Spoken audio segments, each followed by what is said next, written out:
Rabbana yang keempat, Rabbana dalam surah Al-Baqarah ayat 210. Allah Subhanahu wa taala berfirman, a'udzubillahi minasyaitonir rajim.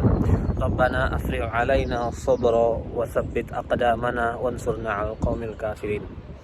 Yang artinya adalah, ya Allah, ya Tuhan kami, berikanlah kepada kami sifat sabar, mantapkanlah langkah-langkah kami, kaki-kaki kami, dan menangkanlah kami atas orang-orang yang kafir. Shadaqallahul azim. Doa ini adalah doa yang dipanjatkan oleh Tolut, pemimpin perang, pemimpin orang yang beriman, bersama pasukannya ketika akan menghadapi seorang raja zalim bersama pasukannya, yaitu Raja Jalut.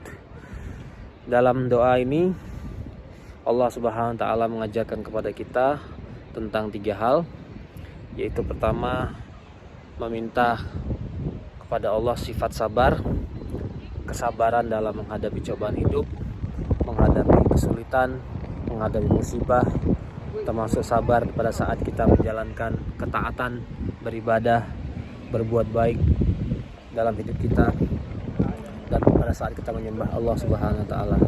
Yang kedua, dalam ayat ini Allah mengajarkan kepada kita untuk meminta sifat konsisten, istiqomah, berani dalam menghadapi tantangan, menghadapi cobaan, tidak berlari dari masalah. Dalam perang tidak lari dari musuh, tidak lari dari medan perang. Dan yang ketiga, akhir dari segala permintaan kita adalah Allah mengajarkan kepada kita untuk meminta untuk diberikan kemenangan.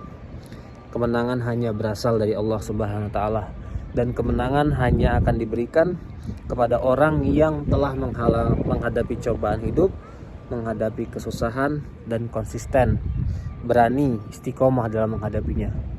Tidak ada hidup manusia yang tidak diuji, tidak ada hidup manusia yang tidak dicoba, tidak ada hidup manusia yang tidak mendapatkan musibah.